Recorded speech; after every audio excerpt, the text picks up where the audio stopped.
Hey, it's me. It's Chris. Um, Coming to you, just posting another video. Just talking about a recent dream that I had, which makes it dream number 11 that God has showed me that Barack Obama is the Antichrist. Um, but also just to talk about how difficult it is to share this with people, because I talk to people about this, face to face and whatnot, but nobody believes. Nobody believes it. Everybody thinks it's Trump. And somebody last week told me that they believe that Satan is the one who's giving me these dreams. Satan is the one that's showing me this. It's not from God, you know. And um, I've had someone tell me that call me a liar. Um, then somebody told me, they said, "Well, who are you for God to reveal anything to? Who are you for God to show me these dreams?" And it was coming from like a place of doubt. Um, Yet at the same time, to a degree, I also say, like, who am I for God to show these dreams to? But more just me being humble. Who am I for God to show these dreams to? Like the rapture dream where I heard God speak to me. Like, who am I for God to speak to me? I'm nobody special. I'm nobody special for God to speak to me at all.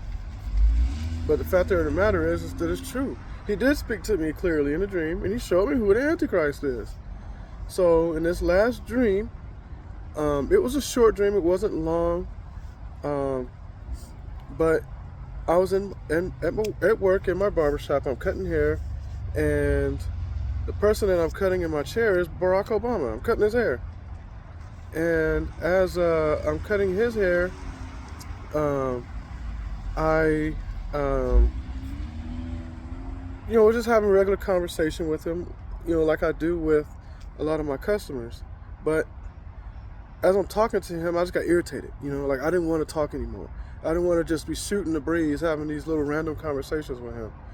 And so, like, halfway through the haircut, I just stopped and I was just like, "Look, man, like, I know who you are. I know that you're the Antichrist. God has already showed it to me. He's already revealed it to me. Like, I know who you are." And so he looks back up at me. I'm standing behind him. He looks back up at me, and then he jumps up out of my chair. He snatches a pair of clippers off my station, and he proceeds to try to cut his own hair. And so he's not doing a very good job of it. He's butchering his own hair. But so then I'm like, "I want you to leave. Like, I want you to leave the shop. Like, I'm not gonna cut your hair. I want you out of my shop." So then he gets upset, and he reaches in his pocket, and he takes out a giant syringe, right? Like a giant, And so he takes it out of his pocket, and he starts swinging it at me, like he's trying to stab me with it. And I'm ducking him, and I'm dodging him and all this kind of stuff, not letting him stab me. And he's reaching across my chair, trying to lunge at me, trying to get to me. And I always just avoided him, like every time he would swing that pokey poke at me, to where he couldn't get to me. And then that was just the end of the dream. It just ended, you know.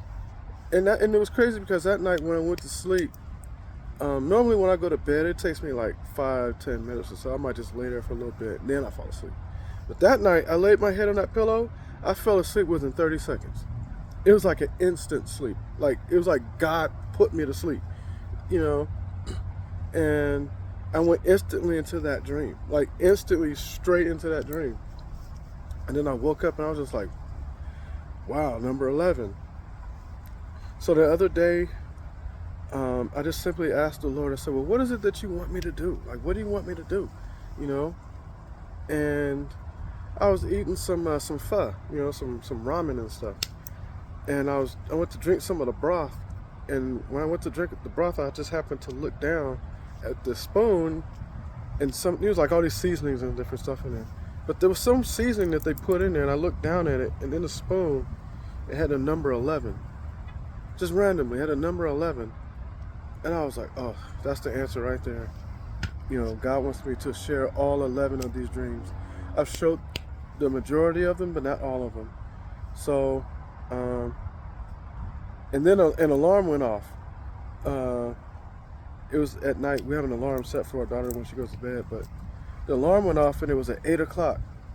And that alarm, at 8:00, 8 is a new beginning. And that's also the same time when I had that rapture dream all them years ago. God showed me the rapture and everything that happens after it, and then He woke me up. And when I woke up in that dream, I rolled over and I looked at my clock, and it was 8 o'clock on the dot. No alarm, but it was 8 o'clock on the dot, like 8:00, you know. And the same thing happened the other day when I prayed, saw that 11 on the spoon, and then the clock went off, the alarm, and it was 8 o'clock on the dot. So I know that that's a new beginning, you know, like a new day. Um, And so I just want to come on here and just share that dream. But as I talk to people more and more and more, it just seems like it's getting more and more difficult because nobody believes it. Um, but, you know, at the same time, I'm going to continue to be obedient and post these dreams. So until I post the next one, everybody just continue to follow Christ, um, and just keep looking up because, you know, the way things are going right now, the signs they're plain as day. We don't have that much time left before the rapture takes place, and I know that is as a fact too, because that's what God said in that dream. You know, He said we didn't have much time. So, God bless everybody. Stay safe, and see you on the next one.